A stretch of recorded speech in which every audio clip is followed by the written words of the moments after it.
So first ஒரு mail வந்துச்சு எனக்கு. அந்த மெயில் தான் வந்து எனக்கு, "அப்பா நம்ம ஷோ யாரோ கேட்குறாங்க. கேட்டதுனால தான் மெயில் பண்ணியிருக்காங்க" அப்படின்னு. ஓகே. அந்த மெயில் ரொம்ப ஸ்பெஷலா இருந்தது. அண்ட் அதுக்கப்புறம் மறக்க முடியாத ஆரம்பத்தில ஒரு ஒரு மெயில்னா வந்து ஒரு +2 படிக்கிற பொண்ணு ஃப்ரம் செப்பரேட்டட் பேரண்ட்ஸ்.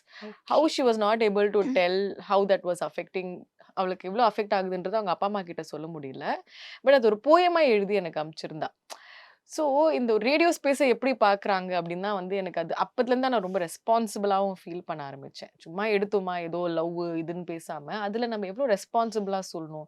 ஏன்னா டெய்லி லவ் பத்தி பேசுறதும் ஈஸி கிடையாது. You have to talk sense in that. So அதனால இது வந்து யார வேணா டிஸ்டர்பாவும் ஃபீல் பண்ண வைக்கலாம், ரைட்டாவும் ஃபீல் பண்ண ம். வைக்கலாம். ஏன்னா நைட் ஷோல you don't know what each one is going through. அந்த டைம்ல தான் வந்து ரொம்ப இன்னும் ஜாஸ்தியா கேட்பாங்க.